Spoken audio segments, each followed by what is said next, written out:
What? You've never slightly shat yourself and had to walk, wet-arse rigid, to the privacy of a workplace cubicle, half limping along to prevent the inevitable leakage, till you emerge from the gents with a smile for your boss and a sock up your arse. It's practically a rite of passage. That's right. Ha ha ha and a ho hum. Seriously though, what are you most ashamed of? Your teeth? Your pension packet? Maybe it's your wee daughter's habit of doing the non-done thing. What? Too close to home, was it? Too on the money? Speaking of which, what's the best thing about incest? It's cheap. You keep it in the family. Come on. I'm joking. Whatever. If you're going to be a baby, why don't you just stop talking shit and fuck off? Over to you.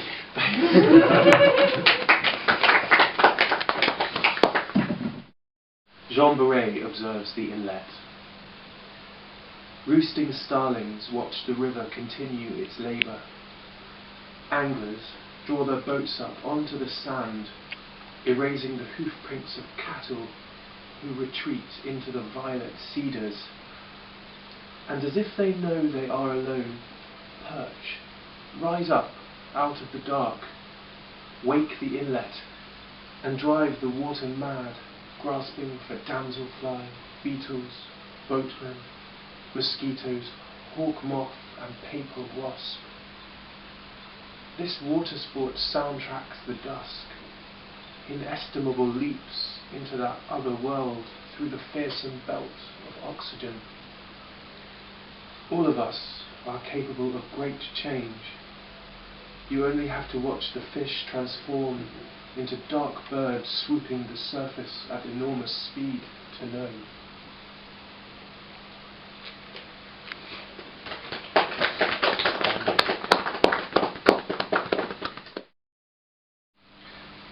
I flinch inside as you corroborate my name, which is your name now. You spell it out over the phone to a call centre in India. Your new surname, as foreign to you as the phonewala at the other end.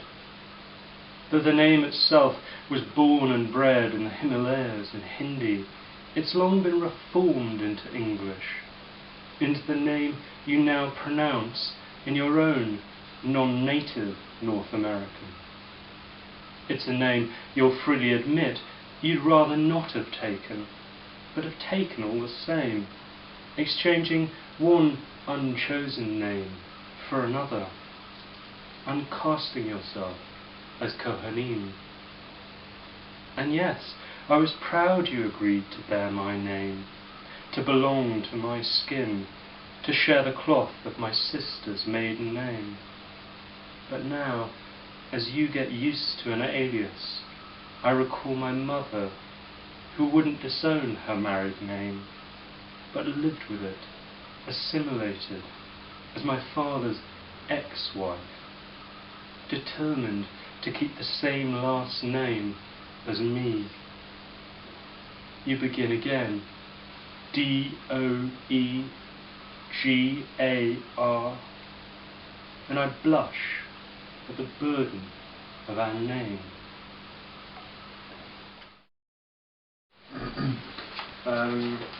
This is a horrible little poem that isn't true. It kind of reimagines someone's childhood. After the circus.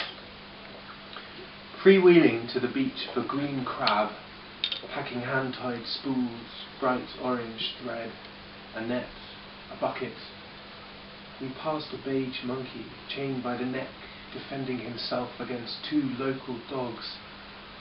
And my friend, walking among rock pools, prizing up limpets stuck to the granite, met a man who called himself the ringmaster and opened his flies to rub himself hard. My friend just laughed and later asked what he was doing, so I took him behind a rock lowered my trunks to show him.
channeling a messages to my brother's head. Have you seen the ghost outside, dressed in rags? I shall wear one day. Flicker, flicker, flicker. Ha ha ha.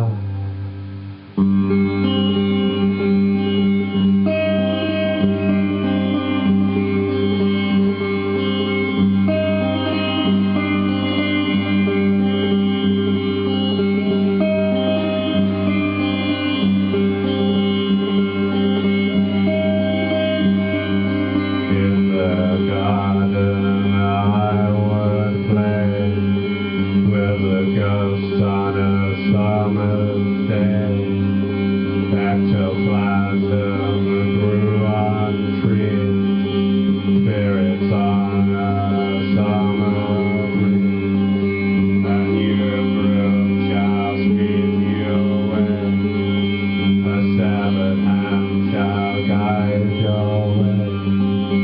You're welcome, overstayed, and I shall go one day. Ha ha ha.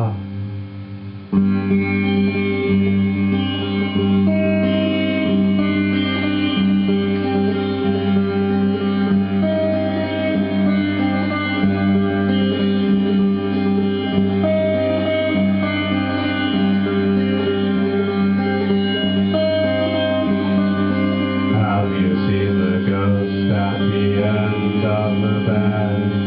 Have you seen the ghost outside the old folks' home, where I shall go one day? Have you seen the ghost at the end of the bed, channeling the messages to my brother's head? Have you seen the ghost outside, dressed in rags, that I shall wear one day? Flick. Ha ha ha.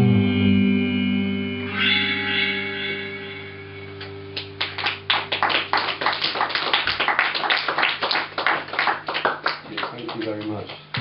Is the mic going to cut out? Yeah. It's not my ears, that's brilliant.